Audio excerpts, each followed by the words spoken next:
Hello, everybody, and welcome to The Seventh Rule with your stars, Aron, Eisenberg, and Cirroc Lofton. My name is Ryan T. Husk. Today we will be covering The Storyteller of Season 1, directed by David Livingston and written by our buddy Ira. Stephen Bear. Ira? Ira who? Ira Stephen Bear. Want to hear a little story about Ira Stephen Bear? He was Yes. It's a little story. But first, thank you, let's Ryan. hear a story from J.J. Lendl. J.J. Lendl, thank you for getting me. You always get off track. Like a flea. I'm like a flea. So our artwork, here's a little piece of our artwork, was created by this wonderful artist named J.J. Lendl, Lendl. And he has a website, www.jjlendl.com. That's www.jjlendl.com. And we couldn't be more excited to share this artwork that he's created for us. We have this piece here, which is like the Nog Seventh Rule. Really cool stuff. And then we even have Team Cirroc. Awesome. Right, yep. Awesome. I think these, if you look closely in the background, it says back in 15 minutes. He's back in 15 minutes, Cirroc Lofton. And behind Ryan Husk is Team Husk with Ryan's artwork from J.J. Lendl as well. So please check out his website, jjlendl.com. That's jjlendl.com. Excellent art. He's been amazing to work with, too. Not only is he super talented, but his customer service is second to none, because we kept adding things like last second going, wait, is it possible for you? And by the time we were done with the sentence, he already said, oh, yeah, it's in your inbox. So he's just fantastic. So actually, I look forward to working with him again someday for artwork for our show in the future. Yeah, so absolutely. So here's the story about Ira before we get into the Storyteller. So I was at the craft service table, and he comes up and he says hi to me, and my brain went, shoot, that's one of the writers. And I called him Steven. I go, hey, Steven. He goes, it's Ira. I go, Steven, I remember it on the script. It said Steven. He goes, that's my middle name. I'm like, oh, Ira. What an impression of me. Right? I thought I was going to get fired that day, but I think he felt sorry for me. You're an excellent storyteller. Wasn't that a good story? That was pretty good. Oh, I was so embarrassed. I was so embarrassed. I never made that mistake twice. What's your middle name, Aron? Scott. Scott. What about you, Cirroc? I have no middle name. Whoa. Yeah. One of those people that doesn't have one. Well, with a name like Cirroc, I mean, it's rare enough to where you don't need to differentiate yourself from others, you know? I got your perfect middle name. Yeah. Your perfect... A tear. Rocketeer. That's a bringback. That's a callback right there. It was a great callback, and I pulled you in. And you said it. Yeah, you pulled me in because I had to actually think about it for a second. I tried to fight it and not encourage that. But thanks a lot, guys. Funny, you get points. Once again, Aron reveals his true intent in life, which is just to make me look bad. No way, that's great. How does that make you look bad? Yeah. You know what? Well, let's get into this Storyteller episode so we can talk about the many ways that you're a jerk. Oh my God! Let's be clear here. There is never an intention to make you look bad. Tease, yes. But you claimed that one, and it was a great call when we were talking with Moran on the Rocketeer, and they call me the Cirrocateer. It was so funny. Now, you couldn't say I stole your joke and made it funny on today's show. Well, that's another stolen joke on the list. Yeah, okay, maybe I'm a bit of a thief, but make you look bad? I don't know. I love you too much. So let's get into how you start off with me. So in the beginning, get away from me, human. You're basically telling me to go F myself the entire first season. I don't know why we last. How we last. You guys were frenemies, no doubt about it. You guys were the original frenemies on Star Trek. Wow. Get away from me.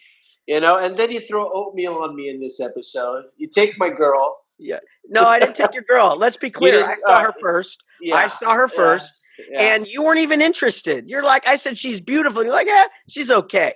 Because, that's what you said. You really weren't that interested. Yeah, that's true. That's true. I'll give you that. However, you ruin my chances when you throw oatmeal on me. No, because it makes you look like the victim. And does it? Yeah, and then she has empathy for you and cares more for you. Oh, so you were doing me a favor in that type of way. No, it's basically when somebody's trying too hard to be funny and they don't realize that they look more immature than the other one, and you look like the mature one and the one that girls really end up going to. That's how we've been doing it all our lives, buddy. And that's why I was single for so long. That's how it works. Before we get too deeply into it, let's tell everybody what this episode is about. Those of you watching on video can see behind me.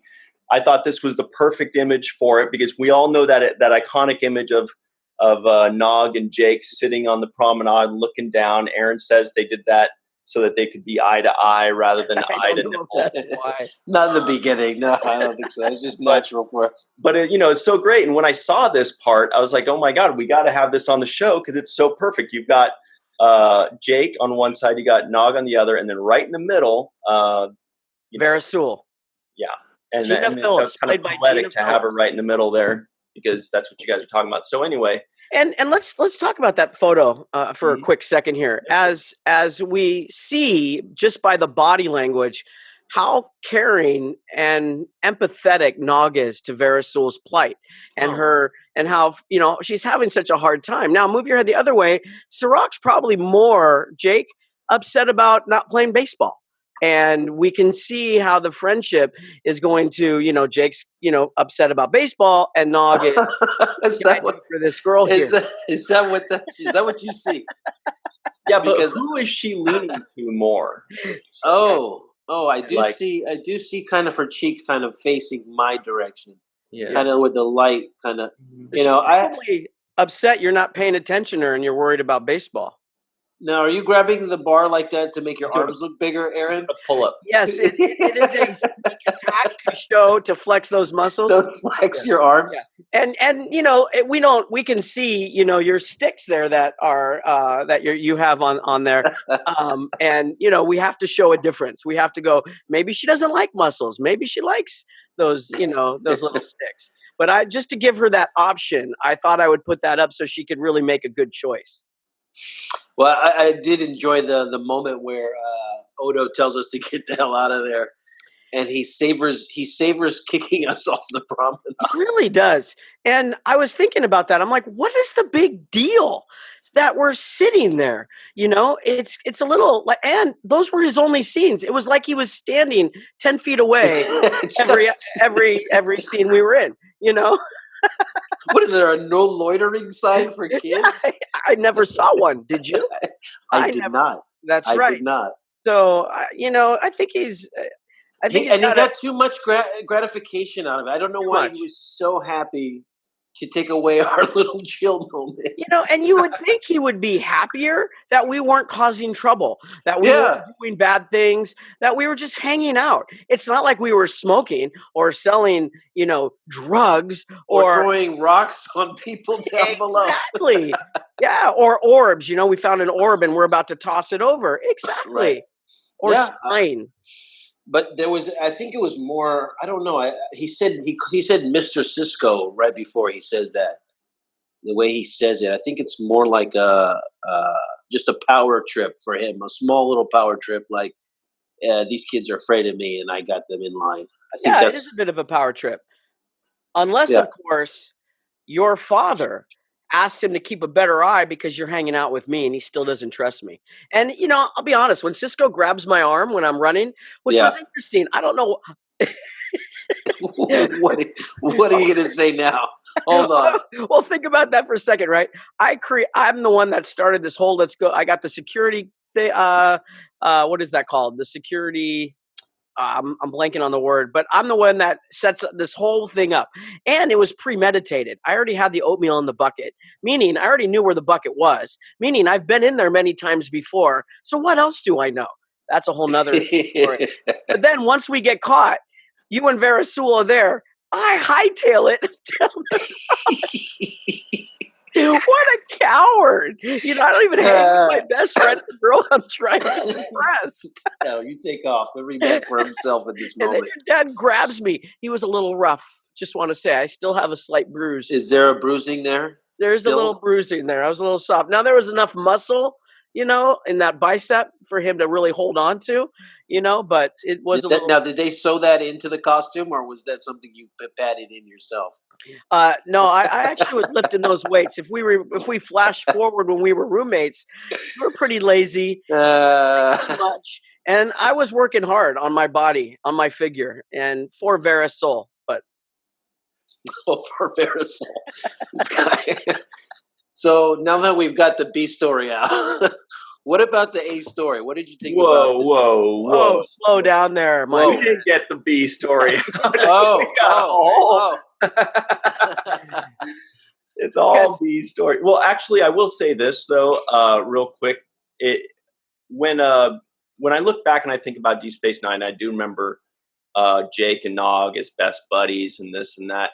And I didn't remember that they started off kind of at each other's throats. Somewhat. That's a little harsh. Yeah, somewhat. Harsh. I mean, there was a little bit of friction there initially. They didn't become friends right away. Same thing with Julian and Miles. I remember them being best friends and playing darts together, and Miles basically stealing Julian away from our beloved Garrick as best pals. But what I don't remember was that, as we saw in this episode, Miles didn't even want to be around Bashir. Like, he was kind of mean. He was trying to get out of the mission just to avoid being with him. And I was like, I don't remember that. And see, that's what Star Trek did so well back in the day, where people are forgetting, and myself included, that you don't need to make Star Trek so dark and so gritty and have people at each other's throats trying to kill each other so badly. Because if you look back at Deep Space Nine, for example, and all the others, they were at odds with each other. There were differences. They did eventually work it out. As Aron says in Voyager, they worked it out in one episode, but they still worked out. Same thing with Major Kira and Sisko at the beginning. They were kind of at odds. And there's a little friction in this episode with them, too. Same thing with Riker and Picard. At first, Picard was a little tough on Riker, and then he becomes like his best pal and confidant. And so, that just kind of speaks to both of you make those points where you kind of say, especially Cirroc, I think you say, they don't really need to always be fighting and hating each other and being so, so edgy and so, what's the word I'm looking for? Anyway, so moody, because they've always had that friction to start off a series, and they did it well. They did it to where, like, they're not trying to kill each other, but they're just new and they don't like each other at first, and they kind of work it out throughout. And then by season 7, they're best friends, and you can't imagine, it being any other way. Cirroc, you were talking before we did the show, Friends, and how we were at odds, right? We start off at odds. Right. Basically you called me, you call me some really nasty names. And this episode really cemented it for you that I'm really, a nice way to say it is a jerk. A jerk. A real jerk. Talk about the baseball thing. You elaborate. Tell me about that. Because let's talk about. No, because, baseball is the thing that I love, and here I am. I have a glove in my hand. I'm inviting you to come play baseball with me. Let's go hang around, do my thing. And let's play some, fun game. And here you are. You just completely destroy baseball for me. It's boring. It's stupid. Well,